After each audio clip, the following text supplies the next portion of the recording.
नमस्ते अनि स्वागत छ। मनमा तीखो काँडा जस्तै ती विगतका यादहरूलाई, बितेका पलहरूलाई एउटा मायालु आभासमा बाँधेर तपाईलाई रुवाउने अनि तपाईलाई ती विगतका काहली लाग्दा जीवन भोगाई जीवन कथाहरूलाई तपाईको जिन्दगीको सहारा बनाउन, सघाउ पुर्याउन कार्यक्रम तपाईँ हाम्रै मुटु छिया छिया बनाउने वियोगान्त प्रेम कथाको साथमा आज पनि उपस्थित भइसकेको छु। तपाईलाई कहिले हँसाउने अनि कहिले रुवाउने कथा अनि जिन्दगीका भोगाइहरू सदैव सुनाउने साथी कुपेश पौडेल। श्रोता महानुभावहरू, आज तपाईहरू माझ मैले कलेज लाइफ र ती पुराना दिनहरू भन्ने शीर्षकमा एउटा कथा लिएर आएको छु। कस्तो लाग्छ हेरेर सुझाव सल्लाह अनि प्रतिक्रिया दिन भने नबिर्सिनुहोला। मेरो भिडियो स्किप नगरिकन पुरै सुनिदिनुहोला र तपाईका पनि यस्तै जीवन जिउँदै गर्दा घटेका कथाहरू, मायामा खाएका झुटा कसमहरू छन् भने तल डिस्क्रिप्सनमा मैले पनि तपाईको कथा वाचन गर्नको लागि एउटा जिमेल नम्बर लेखेको छु, त्यसैमा पठाउनु सक्नुहुनेछ भन्न चाहन्छु। अब तपाईहरू माझ कलेज लाइफ र ती पुराना दिनहरू भन्ने शीर्षकको कथा वाचन गर्ने अनुमति चाहन्छु। भिडियो हेरिदिनु होला।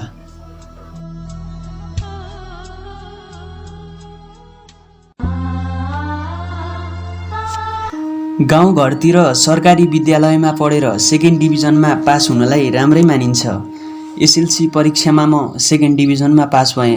म पास भएको कुरा घर परिवार र साथीभाइले थाहा पाइसकेका रहेछन्। फोनबाट लगातार बधाईका आवाजहरू आउन थाले। एसएलसी पास भएपछि म कलेज पढ्ने तयारीमा थिएँ। काम एकातिर थियो भने पढाइ अर्कोतिर। तैपनि पढाइसँगै कामलाई पनि अघि बढाउने निर्णय गरेँ। पत्रकारितालाई मुख्य विषय बनाएर नारायणटारमा रहेको एक उच्च माध्यमिक विद्यालयमा भर्ना भएँ। यसै क्रममा कलेजकै नाम परिवर्तन एलिसासँग मेरो चिनजान भयो। उनी पनि गाउँबाटै अध्ययनका लागि काठमाडौँ आएकी थिइन्। गाउँकै भए पनि मेरो भन्दा उनको आर्थिक अवस्था राम्रै थियो। उनी जागिर नखाई पढ्ने गर्थिन्। गाउँबाटै आएकी हुनाले हाम्रो केही व्यवहारिक कुराहरू पनि एकअर्कासँग मिल्थ्यो। उनको एकजना मिल्ने साथी रहेछन्, मोनिका। तर उनी भने कलेज पनि कहिलेकाहीँ मात्र आउँथिन्। आएको बेला भने हामी सँगै बस्थिन्। एलिसा र मेरो पढाइको स्तर पनि उस्तै थियो। नजानेका कुराहरू एकअर्कासँग सोध्ने गर्थ्यौँ, जसले गर्दा पढाइमा एकबाट अर्कोलाई सहयोग पुग्थ्यो। यसरी समय बित्दै जाँदा हाम्रो सम्बन्ध साथीबाट प्रेमी प्रेमिकाको रूपमा परिवर्तन हुँदै गइरहेको थियो। त्यसपछिका दिनहरूमा हामी प्रेमी प्रेमिकाको रूपमा घुमघाम गर्न थाल्यौँ। सँगै जिउने बाचा कसम खाएका हामी कहिले दक्षिणकाली त कहिले विभिन्न पार्कहरूमा घुम्न जान्थ्यौँ। यसै क्रममा कक्षा 11 को परीक्षा नजिक आयो। कहिलेकाहीँ समय मिलाएर हामीसँग सँगै बसेर अध्ययन गर्थ्यौँ। म पढाइसँगै जागिर खाने भएकाले दिउँसोको समयमा पढ्ने फुर्सद नै कहाँ मिल्थ्यो र। तैपनि ठेकेदार दाजुसँग 10 दिनको बिदा लिएर परीक्षाको समयमा पढाइलाई नै प्राथमिकता दिएको थिएँ। मेहनतका साथ तयारी गरेर परीक्षा दिएका कारण परीक्षा राम्रै भएको थियो भने एलिसाको पनि राम्रै भएको थियो।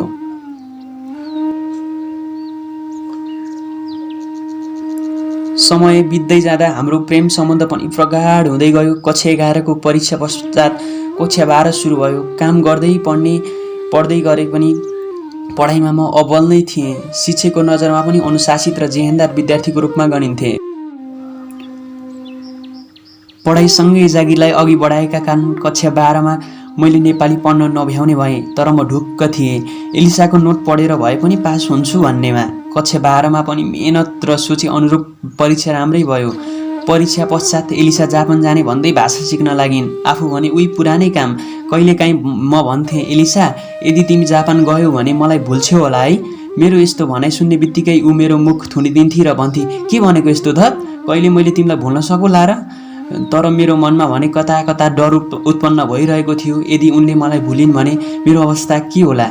सायद पागल हुन्छु होला मनमा नै सोच्थेँ। अनि अर्को मनले सोच्थेँ, एलिसा अरू केटी जस्तो होइन, उनले मलाई कहिले धोका दिन्नन्। समय बित्दै गयो। एलिसाको पनि जापानको भिसा लाग्यो। ऊ जापान जाने अघिल्लो दिन सपिङका लागि साथी जानका लागि जागिर छुट्टी लिन आग्रह गरी मलाई। उनले भने बमोजिम मैले ठेकेदार दाजुलाई आफू एक्कासी घर जानु परेको कारण 2 दिन काममा नआउने जानकारी गराएँ र एलिसासँग सपिङको लागि जाने सहमति जनाएँ। हामी सपिङको लागि भाटभटिनी सुपरमार्केट महाराजगञ्जमा गयौँ। सपिङ गरेर छुट्टिने बेलामा उसले कफी खान अनुरोध गरी। नजिकै रहेको एक क्याफेमा हामी कफी खान गयौँ। कफी पिउँदै गर्दा ऊ धेरै रोई, किनकि भोलिबाट हामी छुट्टिँदै थियौँ। हुन पनि हो, भेट हुन्छ या हुन्न थाहा छैन।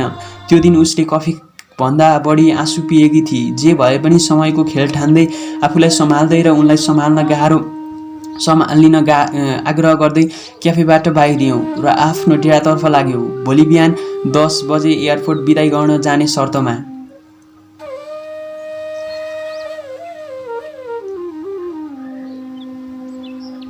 रुममा आएर खाना खान मन पनि लागेन। त्यो दिन त्यत्तिकै सुते। बिहान उठ्दा 7:25 भएछ। हतार खाना बनाएर खाएँ अनि सिधै एयरपोर्टतर्फ लागे। उनीहरू आइसकेका रहेछन्। एलिसा मेरै प्रतीक्षामा रहेछिन्।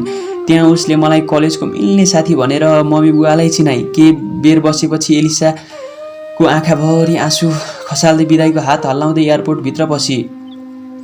एलिसा गएपछि म साँच्चै बेला बेलामा टोलाउने गर्थेँ। गएको 1 महिनापछि विदेशको नम्बरबाट फोन आयो। हेलो भने।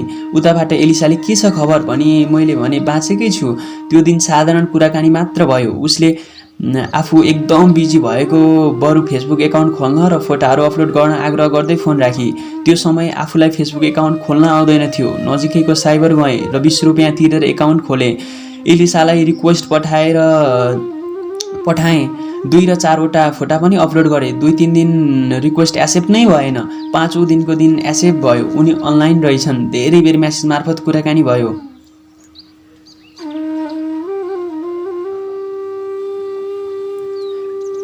समय बित्दै गयो।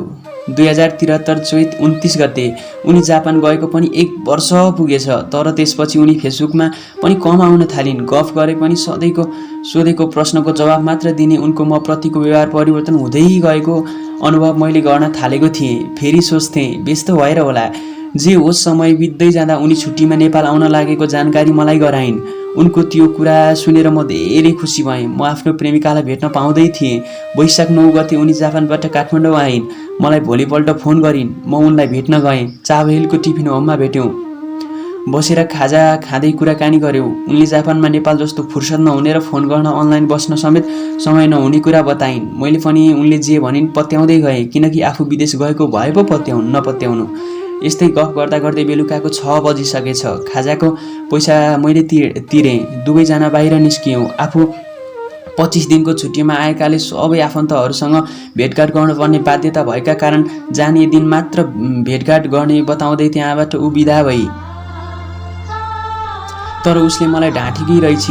ऊ 1 महिनाको छुट्टीमा त्यो पनि जापानमै सँगै पढ्ने र सँगै बस्ने नेपाली केटासँग नेपाली परम्परा अनुसार नै बिहे गर्ने भएर नेपाल आएकी रहेछ। त्यो कुरा मैले सँगै कलेज पढ्ने साथी मोनिका मार्फत थाहा पाएँ। त्यो कुरा सुनेपछि म छाँगाबाट खसे जस्तो भए। पृथ्वी नै उल्टिए जस्तो लाग्यो। सबैतिर धमिलो मात्र देख्न थालेँ। बल्ल तल्ल आफूलाई सम्हाले र कोठातिर लागे। कोठामा पुगे। खाना पकाउन मन नै लागेन। यदि मोनिकाको कुरा सत्य हो भने उनले मेरो जीवनसँग यति ठुलो खेल किन खेली? तर पनि मनमा भने उसकै याद आइरह्यो। फोन गरौँ झैँ लागेको थियो। गरिन। राति डिस्टर्ब होला भनेर। त्यो दिन खाना नखाई सुते। भोलिपल्ट बिहान उठेँ। चिया नास्ता खाइसकेर फोन गरेँ। फोन उठाई। उसले मैले भने तिमीलाई भेट्न मन थियो। उसले कहाँ भेट्ने भनी। मैले टिफिन होममा नै भेट्ने कुरा गरेँ। 2 बजे। म त्यहाँ 2:30 बजे नै पुगिसकेको थिएँ। किनकि म उनलाई भेट्न आतुर थिएँ। बल्ल तल्ल 2 बज्यो उनी आइपुगिन्।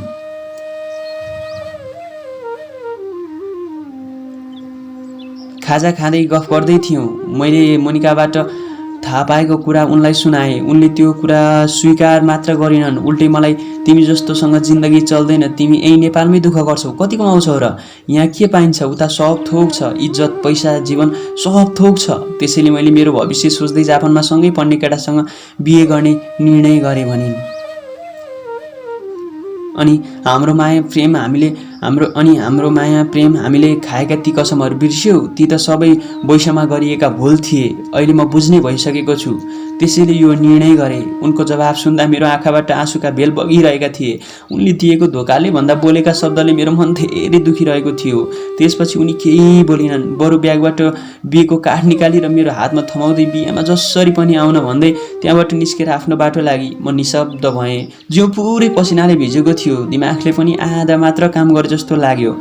कति बेला रुममा पुगे थाहा नै पाइनँ। बिहान बिउजिँदा मात्र थाहा पाएँ रुममा आइपुगेको।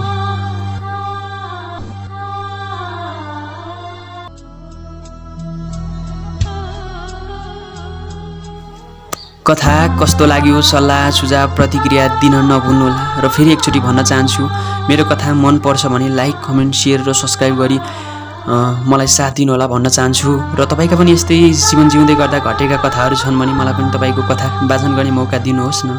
म पनि तपाईको कथा वाचन गरेर युट्युब मार्फत सेयर गर्नेछु र तपाईको मन हलुका बनाउनेछु भन्दै आजको यस श्रृङ्खलाबाट छुटिन मन नगर्दै पनि आजको यस श्रृङ्खलाबाट छुटिनुभन्दा अगाडि तपाईहरुमाझ मैले अर्को एउटा छोटो स्टोरी वाचन गर्ने अनुमति चाहन्छु। राम्री युवती भन्ने यो पनि सुनेर साथ दिनु होला है त। अब सुरु गर्छु। राम्री युवती लोककथा। कथा वाचन गर्नुभन्दा अगाडि चाहिँ राजु लामिछानेज्यूलाई एकदमै विशेष आभार प्रकट गर्न चाहन्छु। उहाँले कथा पठाउनु भएको छ। यस कथाका कथाकार राजु लामिछाने, वाचक कुपेश पौडेल, लोककथा राम्री युवती।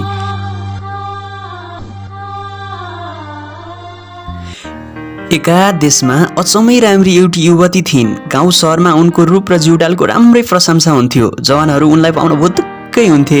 तर युवती भने तिनीहरूलाई मान्छे नै गन्दिनथिन्। उनलाई आफ्नो रूप र जिउडालमा साह्रै घमण्ड थियो। उनको रूप र घमण्डीपनको दरबारमा पनि चर्चा भएछ। राजाले युवतीलाई दरबारमा नतर्केको रूपमा जागिर दिए। राजा साह्रै ज्ञानी र पराक्रमी थिए, तर रूपमा भने ठगिएका थिए, अर्थात् राम्रा थिएनन्। एक दिन राजालाई युवतीको परीक्षा लिन मन लाग्यो र कसैले नचिन्ने गरी साधारण कामदारको भेषमा युवतीलाई भेटेर उसको रूपको प्रशंसा गर्दै विवाहको प्रस्ताव राखे। युवतीले राजालाई चिन्नै सकिनन्। उनको घमण्डको पारो चढिहाल्यो र रिसाउँदै भनिन्, ओइ गधा, तैँले मसँग बिहे गर्ने आँट कसरी गरिस्? कुनै दिन आफ्नो अनुहार ऐनामा हेरेको छस् तैँले? बरु भगवानले तेरो अनुहार बनाउने बेलामा त कता गएको थिइस्? तँ त मेरो लोग्ने होइन, नोकर बस्नको लागि पनि योग्य छैनस्, बुझिस्? युवतीको घमण्डबारे पहिले सुनिसकेका हुनाले राजा रिसाएनन्, बरु हाँस्दै भने, हे सुन्दरी, तिमी भगवानले रूप र जिउडाल दिने लाइनमा बसिछौ। म भने भगवानले ज्ञान र भाग्य दिने लाइनमा बसेको थिएँ। त्यसैले त आज म राजा भएको छु र तिमी मेरो सेवक तथा साधारण नतर्की। रूपमा घमण्ड गर्नु अज्ञानता हो। बिना ज्ञानको रूप र बिना पातको रूप उस्तै हुन्। म त तिमीलाई यही कुरा सम्झाउन आएको थिएँ। तिमीसँग बिहे गर्न होइन, मलाई थाहा छ पात नभएको रुखले छारिदिन सक्दैन। युवती लाजले मरेसरी भई आफ्नो बाटो लागिन् र त्यही दिनदेखि आफ्नो रूपको घमण्ड गर्न छाडिदिन्। सुन्नेलाई सुनको माला, भन्नेलाई फुलको माला, यो कथा वैकुण्ठ जाला भन्ने बेलामा तात्तातै मुखमा आइजाला भनेर भन्नुभएको छ राजु लामिछानेज्यूले। धन्यवाद छ राजु लामिछानेज्यूलाई यो कथाको लागि। र दर्शक महानुभावहरू, आज तपाईँहरूमा चाहिँ अब छुट्टिने अनुमति चाहन्छु।